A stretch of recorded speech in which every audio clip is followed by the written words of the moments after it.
Dear students, today we will be learning about squares and square roots of class 8. Squares. If any number C is multiplied by itself twice, then we say that we have done the square of the number C. For example, 3 square is equal to 3 into 3, 4 square is equal to 4 into 4. To find squares of a given number.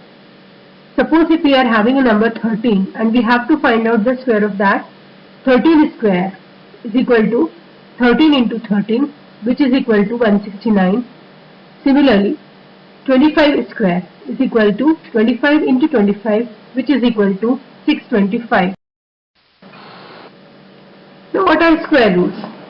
The base numbers which are raised to the power 2 are known as the square roots. The square root is denoted by symbol that it is given over here in the screen. Now, if we have been given a number 49 and we have to find out the square root of 49, then it will be 7 because 7 is the base number. Okay, so it was a simple number of 49. If suppose some more complicated or some more greater numbers are given, then how we can find out the square roots? So there are basically two methods to find out square root of a given number. These two methods are prime factorization method and long division method.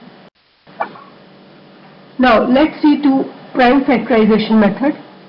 In this method, we have to start dividing the number by the lowest prime number.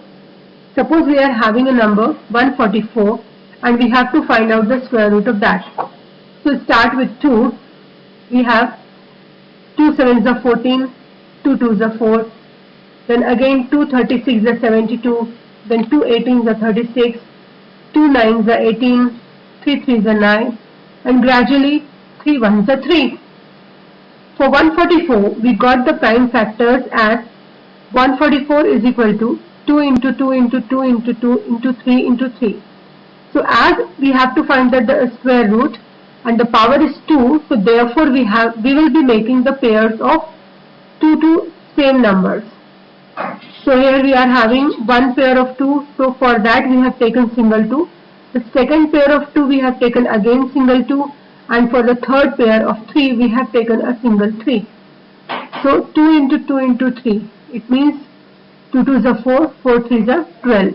So the square root of the given number 144 is 12. The second one is long division method. We are going to understand now what is the long division method. Suppose we have been given a number 8649. For this we have to find out the square root. Now for this we are seeing below where I have solved the problem. We saw that right from the starting from the right hand side we will be making the pair of 2 numbers. So here I have made the pair of 49 and a pair of 86. Now we have to take a smaller number so that the multiplication of it or the square of it should be less than 86. So here the number is 9. So whatever number 9 we have taken or whatever number we take on the left hand side, we have to add that number also. So 9 9s are 81. Then we have added 9. So here in the left hand side it has become 9 9 18. So out of 86 we have subtracted 81, so we got 5, and then 5 is of no use for us, so we will be taking down the pair of 49. So now on the right hand side it has become 549. In the left hand side we were already having 18.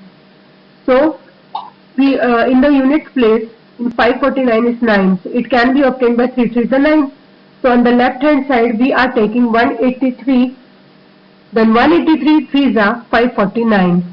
So now the remainder is 0. So above we have got the quotient sort of is 93. So by the long division method, after finding out the square root of 8649, we have got the square root 93.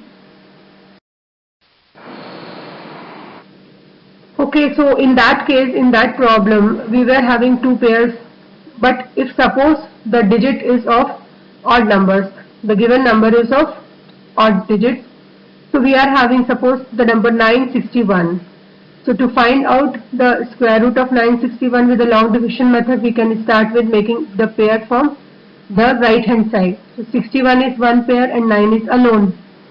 So we have to start from left hand side. 3 3 is a 9. Then again we have to add 3 on the left hand side. So here the 3 and 3 become 6.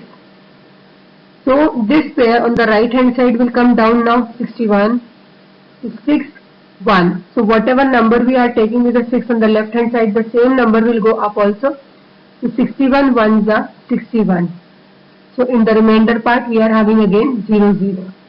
So the square root came out to be 31. Now there are certain things which we have to keep in mind, that in the above method, that is in the long division method, if the remainder comes out to be 0, then the number was the perfect square.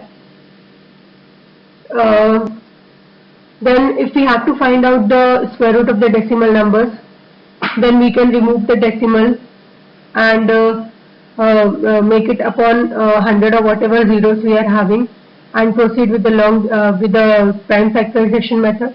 Or if you are very well in the long division method, then you can directly do the decimal numbers. You need not to remove the decimal, and you can proceed with the long division method.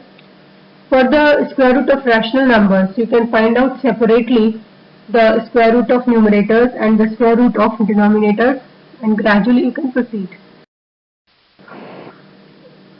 So perfect and imperfect squares. If on prime factorization, if we are obtaining the pairs, the complete pairs of all the numbers, it means that the number is a perfect square. And if the pairs are incomplete, then the given number is not a perfect square. Okay.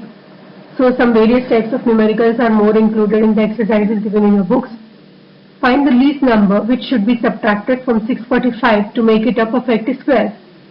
So in such type of problem, we will have to, because here the subtraction or addition, if these type of problems are given, then we have to proceed it with the help of long division method. It will not be possible to go through the factorization method. So here we are having the number 645. Again we will make the pair of 45. 6 is alone. Start with 2. So 2 2s are 4. On the left hand side again we have to add 2. So it will become 4. Then out of 6 we will be subtracting 4. So it will become 2. And we will take down the pair of 45. So here it has become 245. So again in units place we are having 5. It means on the left hand side we can take 5. So if suppose we are taking 5, so it becomes 45. 45 5s are 225. On the right hand side subtract 245 and 225, so we will get the remainder 20. So the remainder is 20, it means it is extra.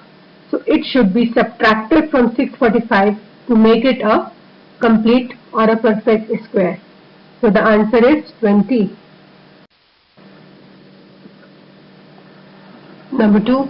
Find the number which should be multiplied to make 1728 a perfect square. When it comes to multiplication or division, so in that cases, the numerical or the given number should be solved with the help of prime factorization method. So here on the left hand side, when we have done the prime factorization of 1728, then we saw that when you gradually just go through it, we see that the pairs of 2, 2, 2, 2 and 1, 3 are complete. But last we are remaining with 1, 3 which is alone. So the answer will be that 1, 3 is more required to be multiplied. So it will be becoming, then 1728 will become a perfect square. So the required answer is 3. Thank you children.